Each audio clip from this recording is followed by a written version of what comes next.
Let's talk about Detty December from a different perspective, but actually the same what was just mentioned before. I believe that I'm coming to Nigeria since 2008, and I'm back since 5 years. And so after COVID, from 2022 onwards, we saw a different Lagos to start with, and then it started spreading into other cities, Abuja and Calabar. I'm coming to the scaling a little bit later, but I believe from the perspective coming from Detty December, it is not longer just a festive season. It's perhaps Nigeria's most powerful cultural export tourism. I agree, it's a diaspora-driven homecoming economy, no doubt.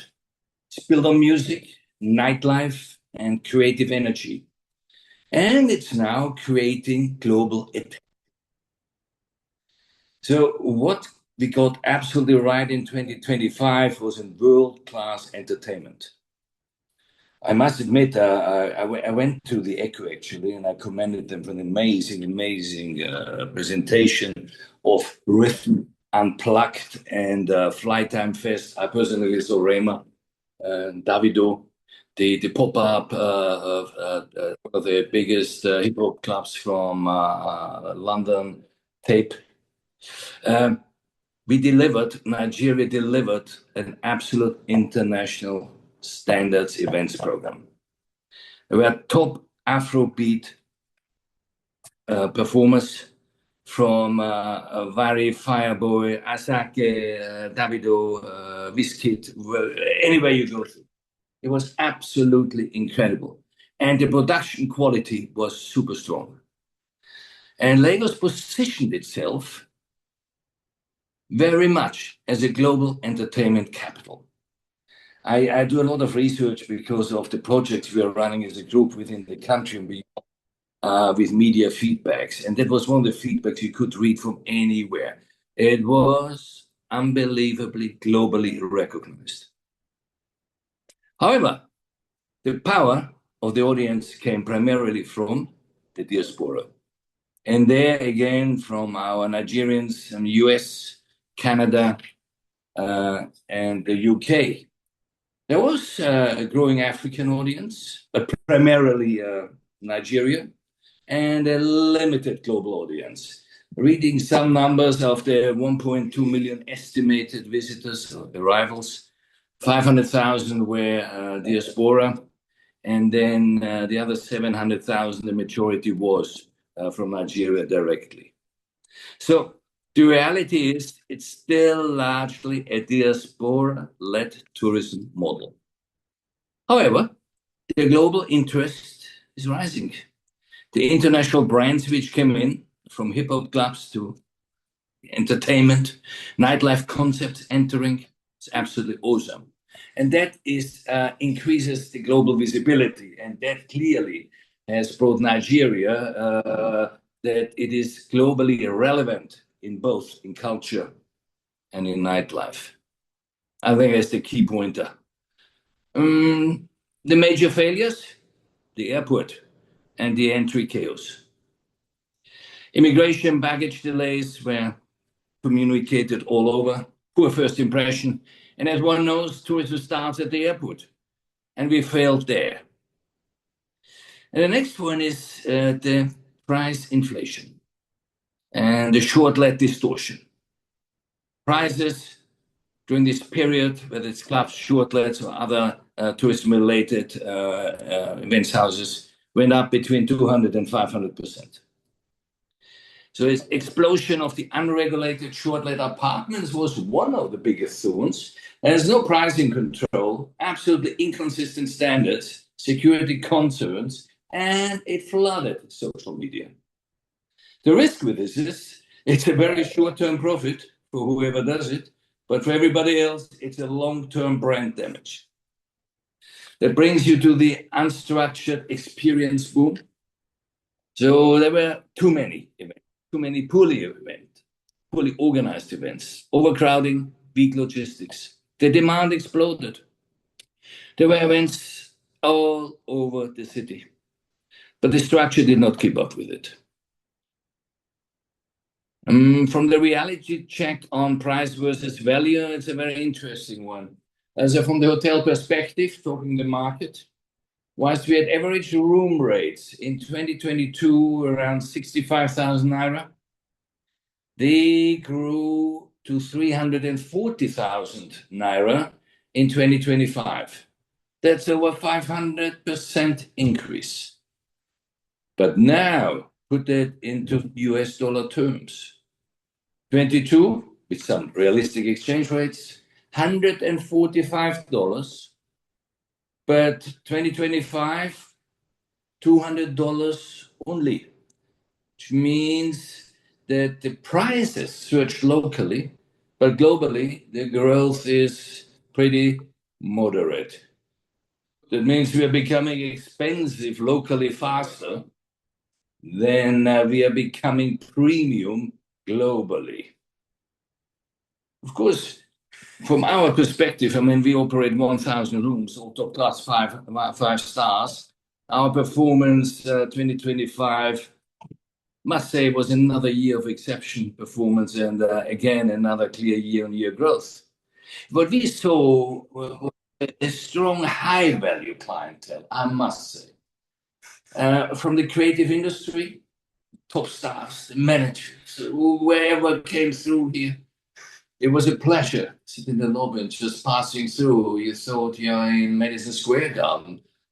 Or the influential Nigerian leaders and increasingly international guests, to our pleasure.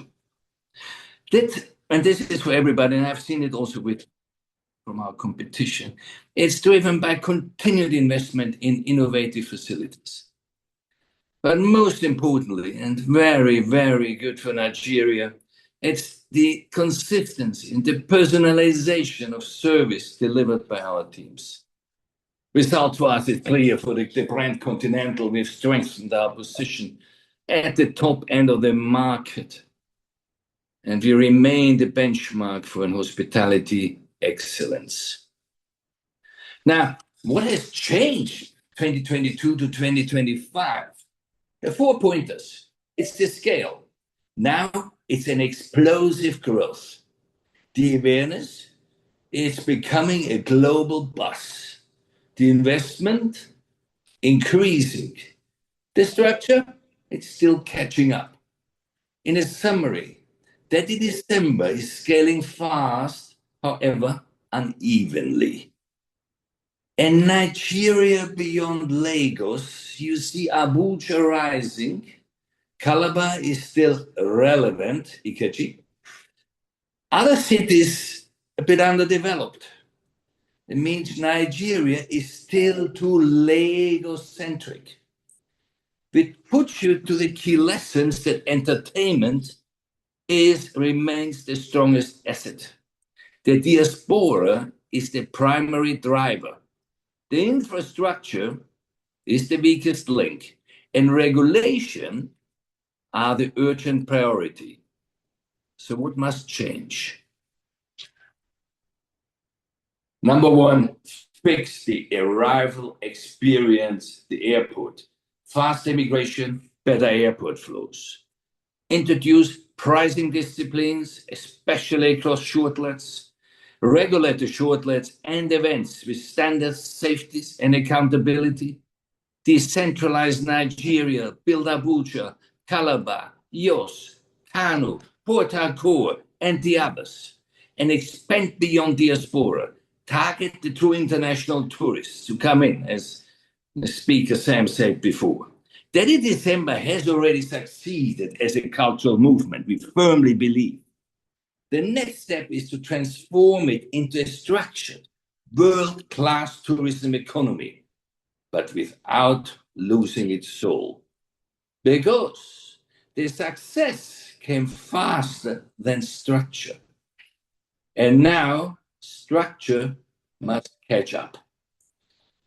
Thank you very much.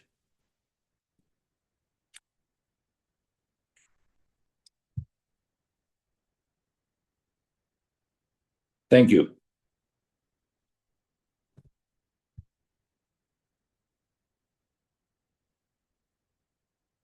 Can you hear me? Ikechi?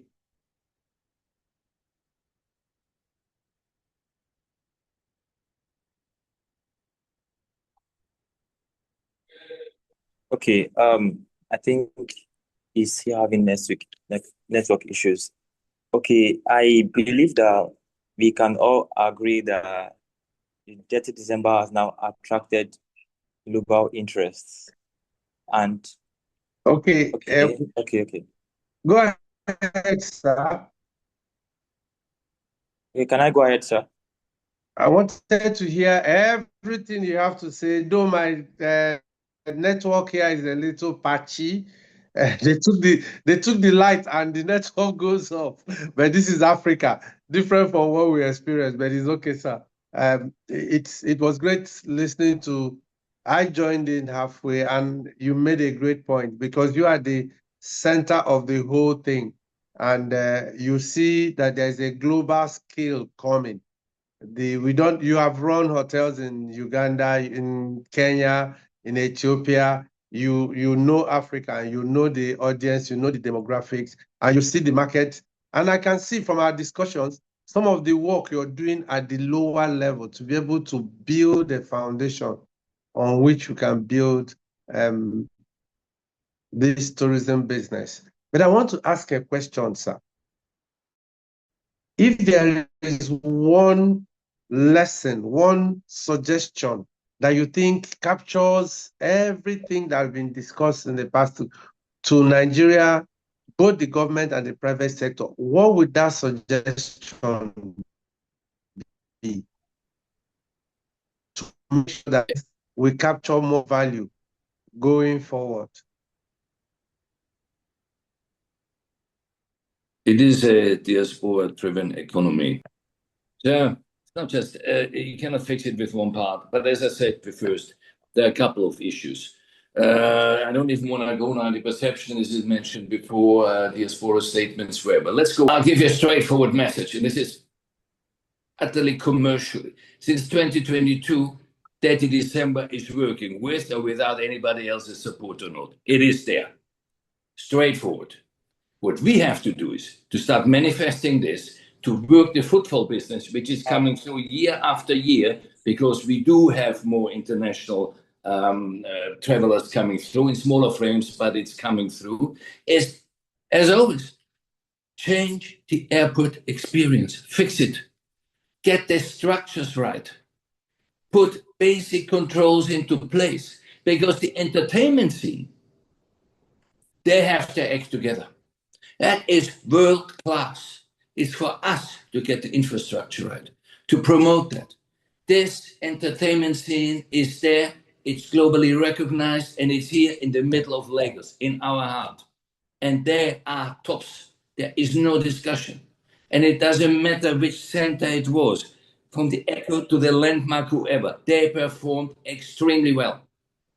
It is for us to set our infrastructure right. This is from the airport to the structures to the controls. That has to roll. Out of this, we will get then the positive media we do need.